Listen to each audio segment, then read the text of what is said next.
গাটি কচু আলু নুন দিয়ে হালকা ভেজে নিয়েছি। সেই কড়ার মধ্যে একটু তেল দেবো। এবার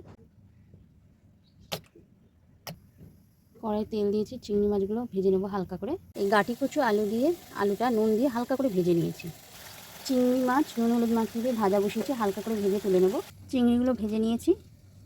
এবার সেই কড়াতে তেল দিয়েছি, তেল দিয়ে তেজপাতা শুকনো লঙ্কা দিয়ে দিলাম, জিরে ফোড়ন দিলাম।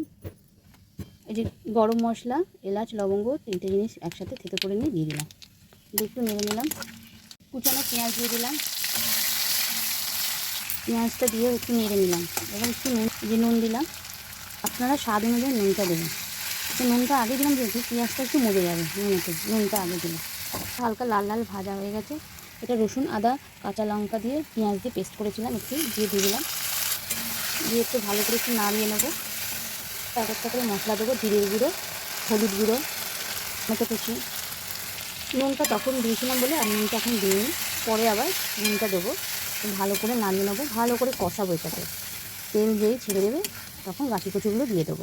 চিনি লঙ্কা দেবো, কাশ্মীরি লঙ্কা গুঁড়ো পরিমাণ মতন, স্বাদ আনার জন্য সামান্য একটু চিনি দেবো। দিয়ে ভালো করে নাড়াবো। সাইড থেকে তেল ছেড়ে দিয়েছে। এবার গাটি কচু আলুটা দিয়ে দেবো।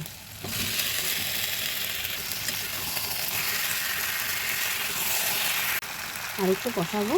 আর একটু ভাজা চিংড়িটা এতে দিয়ে দেবো। ভালো করে নেড়ে নেবো। ভালো করে নেড়ে নিচ্ছি। এবার জল দিয়ে দেবো, পরিমাণ মতন জল দিয়ে দেবো। তখন নুন দিয়েছিলাম, আবার এই নুন দিলাম পরিমাণ মতন, স্বাদ অনুযায়ী, আপনাদের স্বাদ অনুযায়ী আপনারা নুন দেবেন। জল দিয়ে দিয়েছি, ভালো করে নেড়ে নেবো। এটা সেদ্ধ হওয়ার জন্য ঢাকা দিয়ে দিলাম, কম আঁচ করে ঢাকা দিয়ে দিলাম। এবার এটা সেদ্ধ হোক। ঢাকাটা খুললাম।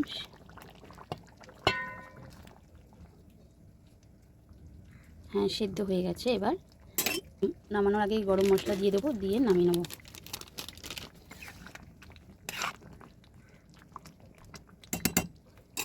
কমপ্লিট হয়ে গেছে।